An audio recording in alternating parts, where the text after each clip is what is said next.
Kalau kita main ke wilayah Pulau Kalibata, itu kita berasa ngobrol sama orang Melayu, sama orang Malaysia. Iya, iya, iya. Itu ada di Pulau Kalibata. Mhm. Jadi kan mohon maaf, banyak orang yang mungkin cuma tahu Betawi itu Betawi Ora Heeh, sama Betawi Kemayoran. berarti Betawi pusat kota lah gitu Iya, sebutnya ya. nah, tapi Heeh, ada di satu wilayah kecil lah Pulau mhm. Kalibata. Kalau kita main ke sana tuh dialeknya itu kayak kita diskusi dengan orang Melayu. Mmm.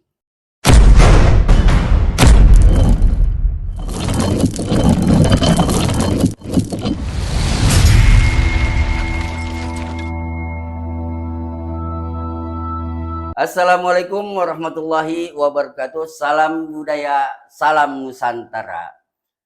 Suara kaum Betawi, ruang bersuara, menjaga dan melestarikan kebudayaan. Bersuara tentang keluh kesah dan penuh harapan. Saya Wan Nurbek, kali ini ditemani narasumber, yaitu seorang pengacara muda asli orang Betawi. Biasa ada pantunnya. Gluduk hujannya pagi, kampung Norbek kebanjiran. Nih, kenalin Bang Tony. Duduknya tempat tinggi, tempat yang pendek di bakal pikiran. Iya, iya, iya, iya. Gimana, Bang Tony? Iya Bang Bek. Nah, ini Bang Tony sebagai seorang lawyer, pengacara yang usianya masih terhitung muda lah ya. Gitu. Iya. Udah sepak terjangnya sudah melalang buana gitu, Alhamdulillah. menangani kasus, ikut beracara di mana-mana sampai ke daerah ya. Terakhir mana? Labuan Batu. Labuan Batu, luar biasa. Nah, Bang Tony, ini untuk kita bicara tentang budaya Betawi. Iya. Nah, kalau dari sudut pandang sebagai seorang praktisi hukum, ya bagaimana Bang Tony itu bisa melihat atau ya paling tidak bisa apa namanya meninjau harapan, ya kayak non aja sono cepuk meninjau harapan. Nah kira-kira gimana untuk ini perkenalan dulu lah yang Oh enak ya gitu ya boleh kan. boleh. Ya, silakan. Terima kasih Bang Wan Bek ya. Beliau ini senior saya di kampus ya. Jadi saya banyak juga belajar dengan beliau. Ngagol itu. Ya soal soal gerakan-gerakan lah selama di kampus dulu ya. Saya masuk kampus itu apa ya? Awal-awal masuk kampus sebagai anak itik yang kehilangan induk. Coba itu. Ya. Jadi begitu masuk kampus, saya lihat kok ada banyak paguyuban atau primordial berbagai macam daerah gitu kan. Saya masuk di kampus, saya cari ini saya masuk kampus ini kampus domisili di Jakarta Jakarta, atau Tangerang Selatan. Ciputat. Iya, yang didominasi oleh masyarakat Betawi. Apa iya nggak ada nih paguyuban atau perkumpulan atau organisasi primordial dari mahasiswa Betawi? Saya cari, ternyata ada. Ada ya. Ada satu organisasi primordial, itu namanya FKMB. Apa tuh FKM? Forum Komunikasi Mahasiswa Forum Betawi. Komunikasi Mahasiswa Mahasiswa Betawi. Betawi. Itu kalau kita bahas sejarahnya itu panjang lah, gitu kan. Akhirnya saya masuk ke situ, itu kalau nggak salah saya semester 4 atau 3 lah gitu, saya lupa. Masuklah saya ke situ, ikut ada yang namanya OKB. Orientasi. Orang kaya baru apa gimana? Bukan. OKB itu orientasi kebudayaan Betawi. Oh gitu. Jadi siapapun masyarakat Betawi atau mahasiswa Betawi lebih spesifiknya yang mau berkecimpung atau berkontribusi di primordial khususnya Betawi ini, dia harus melewati fase kaderisasi namanya OKB. Nah, saya ikutlah OKB hari itu. Ini sebenarnya saya hampir 2 kali nih, bukan bukan 2 kali juga, pertama saya mau ikut cuma gagal waktu itu. Yang Hmm. pertama waktu itu di Ragunan, kemudian yang kedua yang saya ikutin itu di Cijantung. Itu apa itu maksudnya? Itu apa, kalau di OKP mahasiswa tuh jenjang kaderisasinya lah. Mau masuk anggota. Mau masuk anggotanya resmi, legal sebagai aktivis primordial. Jadi orang Betawi mau diakui orang Betawi kudu masuk Mahasiswa, dulu. mahasiswa Oh, Betawi. mahasiswanya. Mahasiswa Masa- Betawi karena ya. kita gerakannya di kalangan mahasiswa. Makanya kan namanya FKMB, Mm-mm. Forum Komunikasi Mahasiswa Iya, Betawi. iya, iya. Masuklah saya di situ. Ternyata saya bertemu dengan ya sahabat-sahabat Betawi dari berbagai fakultas, bahkan dari berbagai kampus lah. Mm-mm. Ada UI Negeri, Iya. ada UI, kemudian ada BSI, macam-macam lah. Masuklah saya di situ, bertemulah dengan pemateri-pemateri yang luar biasa. Hari itu salah satu yang hadir saat itu masih anak atau cucu dari Muhammad Husni Tamrin. Saat ini beliau terakhir itu profilnya sebagai dosen psikologi di Universitas Indonesia. Masuk di situ, kemudian saya aktif di FKMB pengurus wilayah Tangerang Selatan. Kemudian dari Tangerang Selatan majulah saya. Maju apa nih? Dicalonkanlah sebagai calon pengurus pusat, ketua umum pengurus pusat Forum Komunikasi Mahasiswa Betawi. Itu jenjang kaderisasinya berapa tahun bisa maju begitu? Jenjang kaderisasinya setidaknya dia pernah aktif di pengurus wilayah Oh, gitu. terlebih dahulu. Kemudian Jadi dia nggak ada syarat berapa tahun, nggak ada ya? nggak ada. Kemudian dia bisa naik ke pengurus pusat. Hari itu kalau secara hitung-hitungan suara ya Iya, iya. insya Allah saya menang. Oh, gitu. Pede nih ya. Pede. Hari itu saya bawa beberapa pasukan lah gitu kan. Dengan tim-tim kuat, cuma ya hari itu Tuhan berkehendak lain. Ternyata saya belum diberikan kesempatan untuk memimpin organisasi ini. Belum saatnya. Belum waktunya. Atau belum tempatnya, Ya. atau bukan tempatnya. Gitu. Lah, ya dari itu ya saya mulai aktif lah, banyak lah kegiatan-kegiatan Betawi di FKMB itu. Jadi kalau boleh ditelusurin nih, dari bapak, dari emak, asli Betawi. Bapak dari Jakarta Utara, sedangkan ibu dari Jakarta Selatan. Iya, iya, iya, iya. Begitu. Ini kan nama aslinya Muhammad Arif Fatoni. Kalau Fatoni itu kan kalau orang panggil Tony, itu kan umumnya orang Sumatera itu. Lek itu biar keren aja itu. Biar keren Biar aja. keren aja ya. Iya. Gitu. Jadi ada keturunan Cina nggak? Kalau saya telusurin ya, Ya. itu dari garis bapak ya, itu ada di perempuan. Oh, jadi dari bapak punya ibu. Nah, jadi bapak saya punya bapak nih, Oh, engkong. engkong. Nah, kemudian dari jalur nenek. Bapak saya punya bapak, kemudian punya istri. Nah, orang tua si istri orang tua nenek nih. Orang tua nenek konon katanya dari etnis Tionghoa. Gitu. Ya, artinya kan kalau di Indonesia itu kan, khususnya di tanah Betawi itu kan nggak termasuk apa namanya secara Percampuran kaum urban.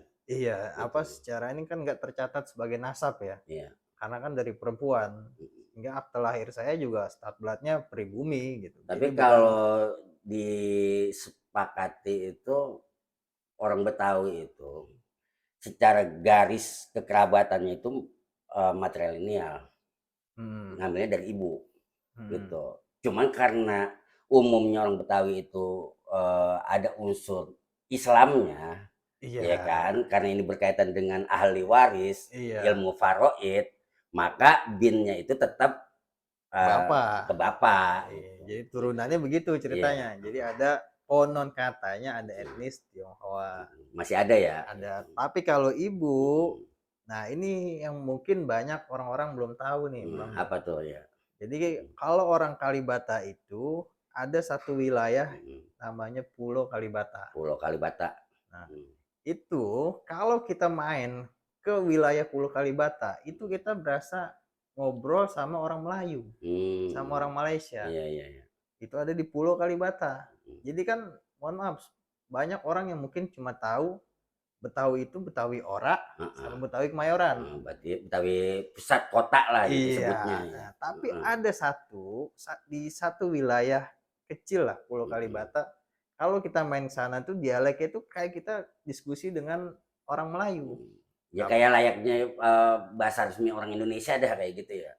Lebih ke apa ya? Lebih Kayak ke Malaysia banget lah. Malaysia. Melayu lah Iya, gitu dialeknya gitu. nggak apa-apa, kenapa. Oh gitu pakai Nah, kalau daerah saya itu naik nggak terlalu kental Melayunya.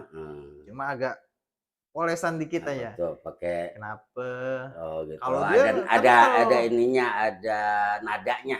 Iya, Gitu ada. iya. Mau kemana gitu, gitu kan. Nah, kalau itu pulau tuh, mau kemana? Gitu. Gak apa-apa gitu. Cuma kan orang taunya cuma dua nih. Nah, di sini saya sampaikan bahwa ada Betawi ini yang benar-benar keturunan Melayu. Melayu. Nah, itu ada di orang Pulau Kalibata. Kalau saya naik dikit. Kalau pulau kan dia di bawah. Iya. Sekarang tuh banjiran mulu tuh Pulau Kalibata. Di Jakarta mulai hampir rata, mana juga banjiran. Kalau saya naik, kawasan saya alhamdulillah selamat gitu. dari banjir. Oh gitu ya. Gitu. Disitulah saya berasal dari, kalau dari garis keturunan ibu. Iya.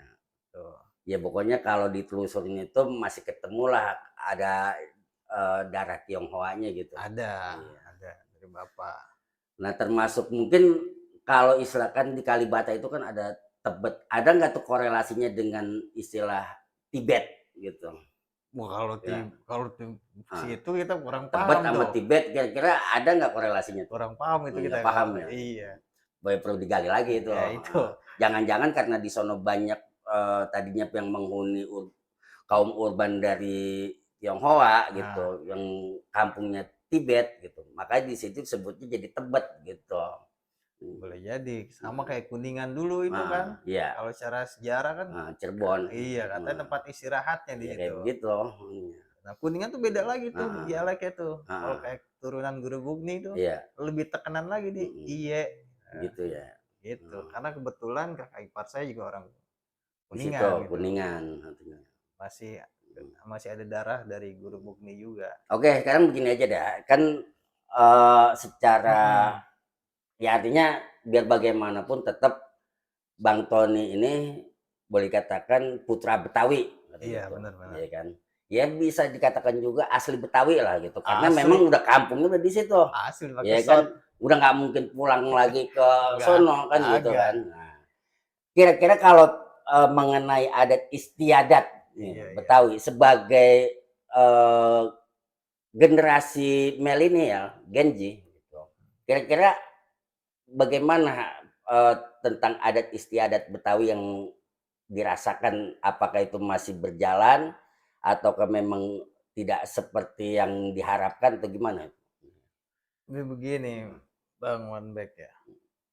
Hari ini tuh secara budaya Betawi itu mungkin kalau boleh kita katakan itu budaya Betawi hari ini sudah sedikit peminatnya di kalangan milenial maupun Gen Z. Kenapa? Ini salah siapa nih? Ya kan? Emang ada yang salah? Seharusnya ada gitu. Seharusnya ada. Siapa yang salah kan? Siapa ya? Ya mereka itulah gitu kan. Yang harusnya dia mau menjaga, melestarikan. Yang konon katanya sebagai pemangku kepentingan lah. Adat gitu, Bang. Iya. Emang ada ya pemangku adat Betawi ada? Katanya sih ada. Gitu.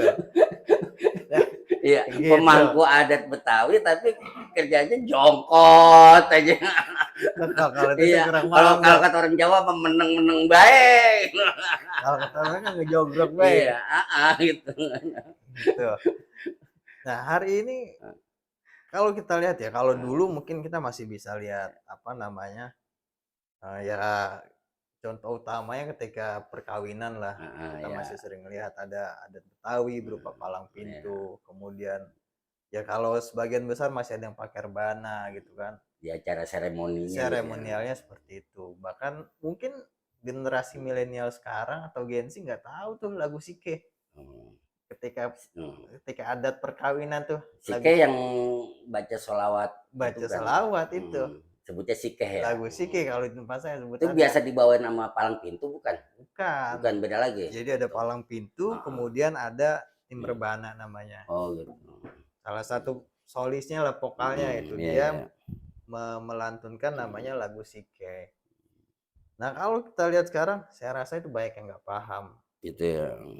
Nah makanya saya rasa kalaupun ada pemangku kepentingan atau mereka lah yang di atas itu sebagai pemangku kepentingan yang menjaga atau melestarikan adat budaya masyarakat Betawi, harusnya mereka terjun ke lapangan untuk melestarikan budaya Betawi. Ya kan paling kagak gini, yang namanya menjaga adat istiadat, ya kan biasanya itu kan yang sifatnya sakral, ya Iya. kan termasuk ya upacara pernikahan, upacara apa namanya yang disebut bayi 7 bulan apa yang cukur rambut, Akekah. akekahan kan kayak gitu ya. Ya artinya yang sakral-sakral itu kan tentu ada nilai-nilai adat istiadatnya gitu, yang harus dipertahankan. Nah, orang itu kan cenderung melihat itu yang namanya kebudayaan, adat istiadat itu lebih pada pendekatannya itu kesenian gitu. Kayak misalkan orang dengan dia apa sih manggil gambang kromong misalkan gitu. Ya termasuk pakai palang pintu itu kan bicaranya kan kesenian. Kira-kira itu masih ini enggak? Ya masih sesakral yang dahulu apa yang sekarang gitu.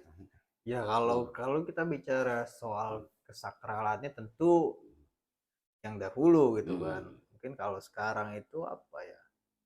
Bahkan saya rasa tidak sedikit juga itu Bang Bek yang hari ini ikut melestarikan budaya Betawi, bahkan mungkin salah satunya itu bukan orang Betawi asli gitu loh. Iya.